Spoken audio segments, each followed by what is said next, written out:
Hi again everyone, this is Martin Boyle on the Understanding British Domestic and Foreign Policy Processes course.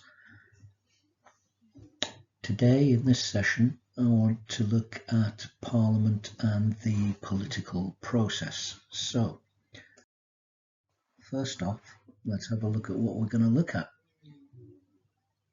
Today we'll be looking at these particular themes. What is government? What is Parliament? We'll look at Lords and Commons. So what are the different parts of Parliament? We'll be looking at what government does. We'll then move on to look at what Parliament does. We'll then ask what the opposition is. We'll take a look at various government ministries. And finally, we'll have a look at the devolved administrations and some other bodies. So first off, what is the government? Well, there's a difference between government and the government. Obviously, government is a generic term for what takes place when the state governs a country. The government is the government that we all know and love, which is our government. It's a body which has a particular function. And remember, the government is not the same as the state. Similarly, the government is not the same as Parliament. So what is it? Well, HMG, or Her Majesty's Government, is the official name, or one of the official names, of the government of the United Kingdom. It consists of a Prime Minister, his cabinet or her cabinet, junior ministers, civil servants, and various other bodies and individuals. Its function is to run the country. That's its job. That's what it does. Basically, it's an executive organisation that runs the country.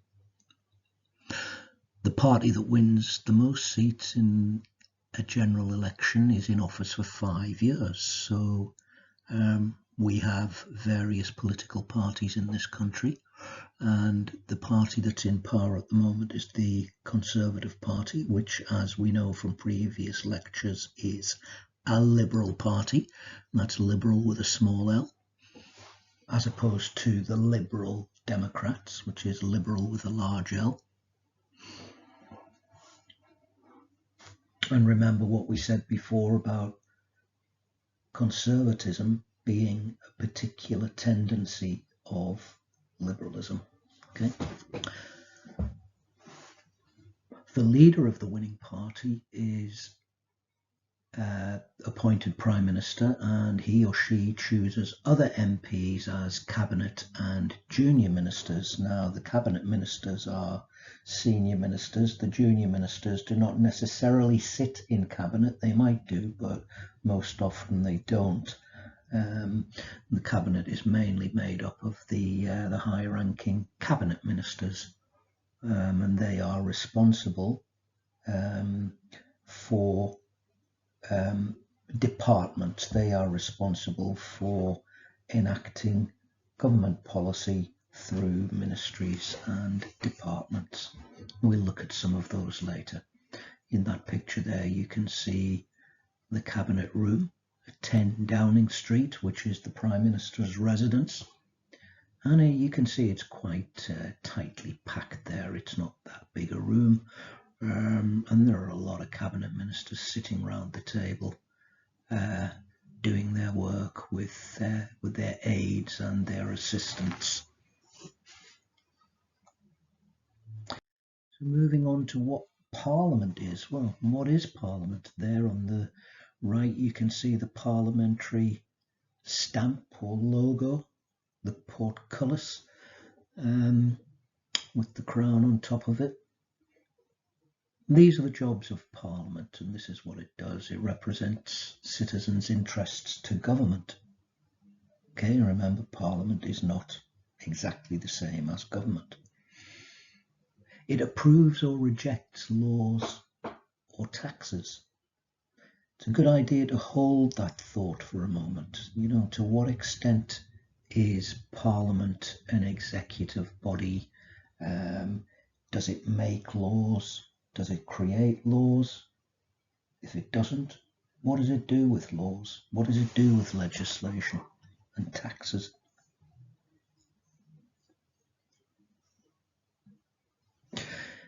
It consists of elected and appointed representatives.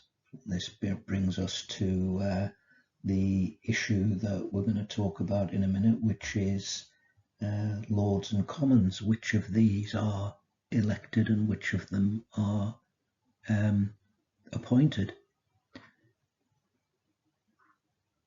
The House of Commons, first of all, MPs from government and opposition sit for 5 years. So we have elections. We elect members of Parliament or MPs for constituencies, which are territorial areas within the country. These MPs then sit in Parliament to represent us, the electorate, the voters, and to represent our wishes and our demands to government. The House of Commons is the lower chamber. In other words, it is the legislature, but it's the lower house of the legislature. All countries have legislatures. Well, all countries have legislatures. All liberal democracies have particular kinds of legislatures which may be representative. The House of Lords, on the other hand, is not elected. The House of Lords consists of peers who are appointed for life. Some of them are not life peers. They're chosen for their achievements and experience. Some are not in a political party. They are called crossbenchers. So they do not sit with the Labour Party, the Conservative Party, or the Liberal Democrats. Rather, they sit as independents. Again, the House of Lords is not elected. It's the upper chamber, and the House of Lords is there to scrutinise legislation that's passed by the House of Commons. Okay, so it goes like this. The House of Commons looks at and scrutinises legislation in the form of bills. So you might have a white paper, then a green paper, a government bill, which becomes an Act of Parliament. It goes through several readings, and during that process, the MPs in the House of Commons subject that bill to scrutiny, and they might amend it, they might make changes, and then they vote, they divide. They can vote yes or no by going into different lobbies outside of the parliamentary chamber. And in that process, they are encouraged to go into the lobby that their own party wants them to go into by senior members of Parliament called whips. Now, you have whips in the US system as well. The term derives from the 17th century process in Parliament of the senior members of Parliament literally carrying whips to gently encourage their members of Parliament into their preferred lobby. And we've carried this term on. We talk about party whips. They are responsible for discipline within the party. So they ensure that members of Parliament vote with the party, that they stick to the party line. Obviously, members can rebel against the party line, and they can refuse to vote either with the government or with the opposition, depending on which side they're on. Some of them might even, in extreme circumstances, cross the floor and defect to the other party. That happened very recently. It happened this week in Parliament.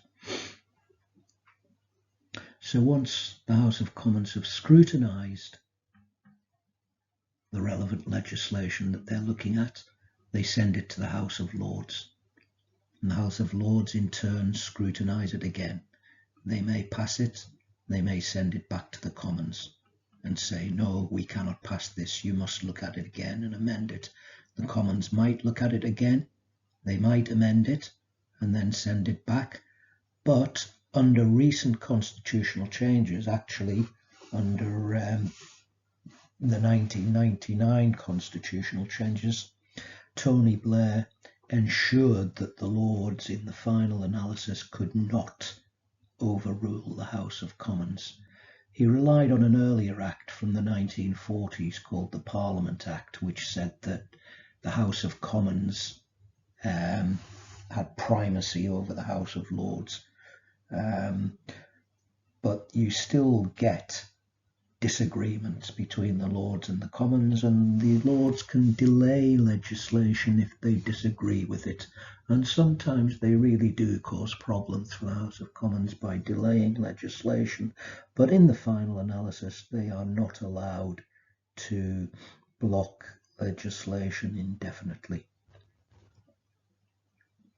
The legislation, once it's been approved by the Lords, then goes back to the Commons, and it's then signed off by the Queen, so it receives the royal seal of approval. The monarch cannot reject legislation. I believe that the last time that the monarch tried to reject legislation was under Queen Anne, which was in the 1740s. Since then, the royal the monarchy, which is not necessarily just the Queen, but it is the organisation, the government apparatus around the Queen, that group of people may raise objections informally, but they cannot refuse to pass legislation which has been through the democratic process of the House of Commons. So, looking at the final point there, ministers sit in Parliament, but they mostly work in departments. So government ministers, that's cabinet ministers, they do sit in Parliament, but they're not there all the time. A lot of their work is carried out in different government ministries and departments. So they might come into Parliament, into the House of Commons, if they're called in, or if there's a very important debate or something like that. So again, looking at Lords and Commons, there you can see the Lords on the left and the Commons on the right. Obviously, in appearance, the Lords look a lot more sort of otherworldly and ancient and traditional, perhaps. But what one must remember is that this is more the invention of tradition than real tradition, that many of the get-ups and costumes and so on that these people wear are not really ancient, and they're not that old really. They are, inventions of the age of nationalism and the age of empire of the 19th century, where older traditions were imagined and reinvented.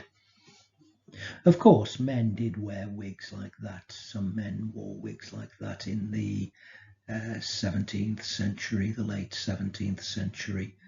But, the idea that this is some kind of ancient tradition is a myth, more or less.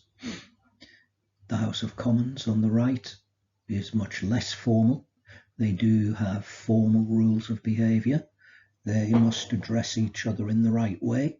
So they must catch the speaker's eye. The speaker sits over to the right there in the middle.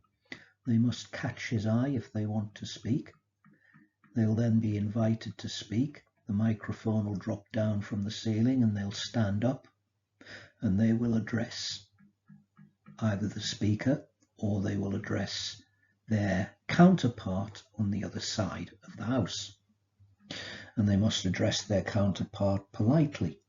They must call him or her the honourable gentleman or the honourable lady. And if they are addressing a cabinet minister, they must refer to them as the right honourable gentleman or the right honourable lady. These are parliamentary conventions.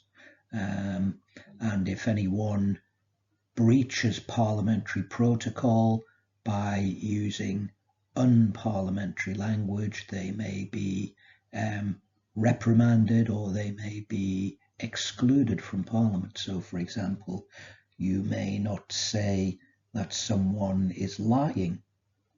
You may say, for example, someone's being economical with the truth, or you must find some formulation of words that does not directly accuse a fellow parliamentarian of lying.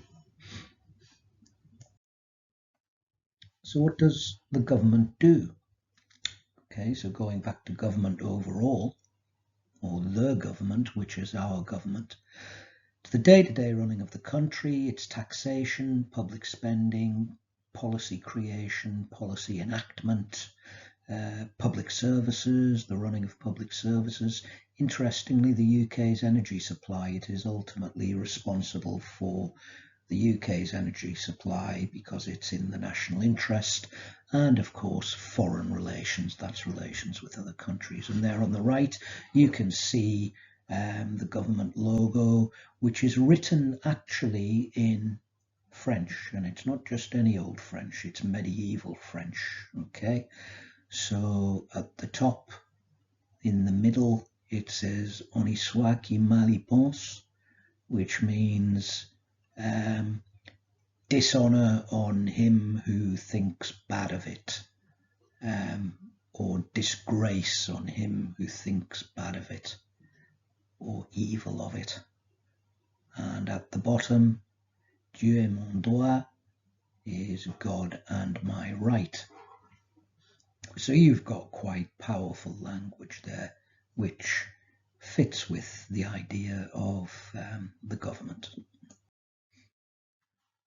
Moving on to Parliament again. What does Parliament do? Well, as I said before, it scrutinises government policy and performance. And it does this quite closely, quite expertly, and quite assiduously as well. It also represents the electorate to ensure government decisions are open and transparent, efficient, fair, and non-discriminatory. What does that mean? Well, open and transparent means they question ministers and they request information, and ministers must answer them. If Parliament calls on a minister to answer questions, that minister must answer those questions. It's efficient, it scrutinises proposals, public spending and laws, and it does it again very assiduously. It's fair and non-discriminatory, it checks compliance with equalities and human rights laws, and it also advocates for constituents. So members of Parliament can stand up in Parliament and ask a question, a formal question that has been raised by a constituent, or often they'll ask for a written answer. Rather than a spoken answer, they will send the question to their counterpart or to the minister responsible for a particular department. And those parliamentary questions are published, and the parliamentary debates are recorded every day in a publication called Hansard, word for word. Members of both houses can speak for voters if the government treats us unfairly. That goes back to advocating for constituents. Ministers must answer in person and keep Parliament informed. Ministers, if they're called, as I said, they must respond. And also, they cannot mislead Parliament. They must keep Parliament fully up to date with what's going on. And of course, ultimately, Parliament holds the government to account. So it's there as a checking and balancing and scrutinising representative body. So what's the opposition? Here we have Boris Johnson at the bottom in his usual combative mode. Keir Starmer at the top, the leader of the opposition, used to be the Attorney General under the last Labour government. But he's also a lawyer by training, so he is used to asking very close and very detailed questions and digging for the truth. So the opposition is the largest non-government party in the House of Commons. The opposition, of course, at the moment is the Labour Party. It's not the Liberal Democrats. The Liberal Democrats are tiny, hardly represented at the moment. And even if they had a large number of MPs, they wouldn't be the opposition because they are not as large as the Labour Party. They are a third party. The leader of the opposition takes questions. He questions the Prime Minister at Prime Minister's questions. Okay, so Prime Minister's question time happens a couple of times a week when the Prime Minister comes into the chamber and the leader of the opposition subjects him to quite a rigorous grilling. The leader of the opposition chooses his shadow cabinet. So there is a cabinet, which is the government, and there's also a shadow cabinet.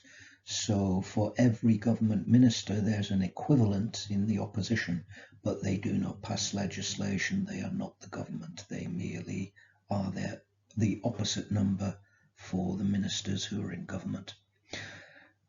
And shadow cabinet ministers question government ministers in Parliament. As I said, they question their counterparts. So what are the departments and what are the different ministries? Well, the difference between a ministry and a department is a technical one, because sometimes you can have a cabinet minister who's responsible for a ministry, and sometimes the cabinet minister will be responsible for a department. It all depends. Here are some of the big ones. So we've got education, defence, Foreign Commonwealth and Development Office. That is basically the UK's foreign ministry.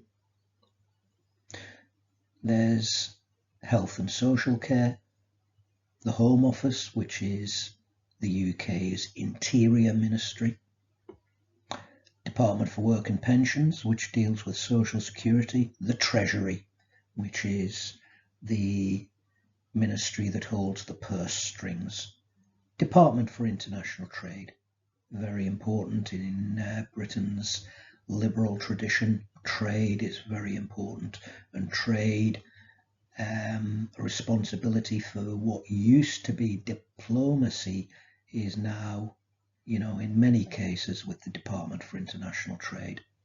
And then we have three other departments which are quite interesting. There's DEFRA, which is Environment, Food and Rural Affairs. It used to be the Ministry of Agriculture. We've got that one on the bottom right with the funky logo, different colours. That's Department for Digital Culture, Media and Sport. Obviously, with Britain's soft power, Britain wants to project this cool, with it image to the world. So that, is one of Britain's cutting edge ministries. And in the middle on the left there, you've got the Department for Levelling Up Housing and Communities. Now, levelling up is the new buzzword in government, where according to this version of liberalism within the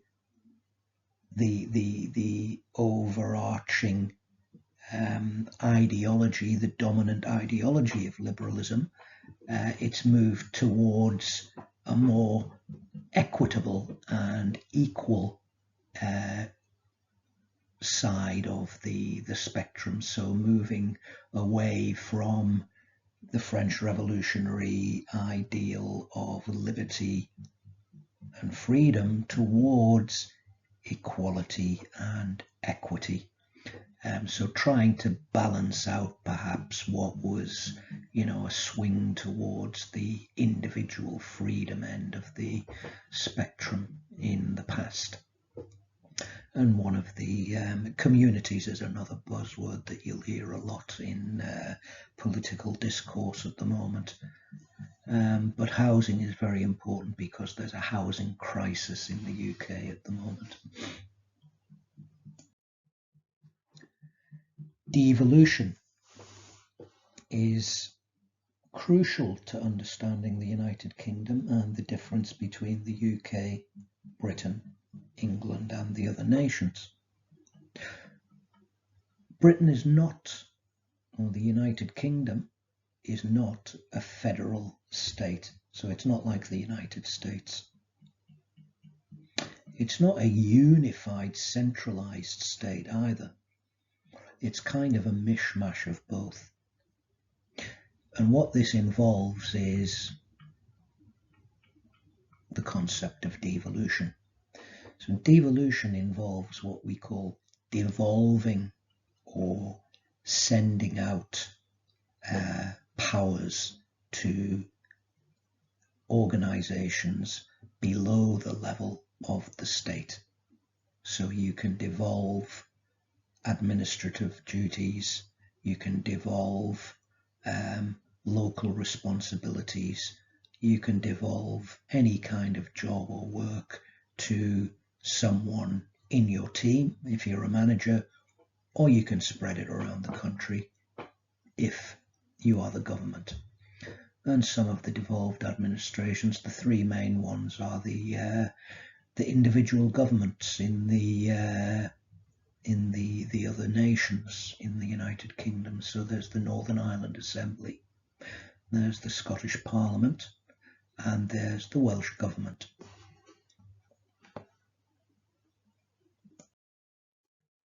Other bodies that are connected with and that perhaps cross over with the devolved administration are these ones. So we've got the Northern Ireland Executive, the Wales Office, the Secretary of State for Scotland, the Scottish Government, not the Scottish Parliament, the Scottish Government, the UK Government in Wales. You can see on the left there it's written in Welsh as well. The Northern Ireland Civil Service, Office of the Advocate General for Scotland, and the Scotland Office. It's a very complex, labyrinthine, Byzantine sort of structure where different ministries and different responsibilities crisscross at different levels between the UK and the other nations within the UK.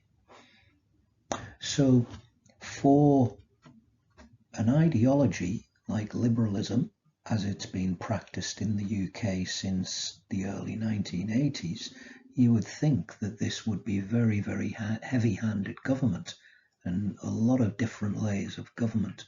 So this is a puzzle perhaps in the way in which the liberal state or the liberal democratic state operates.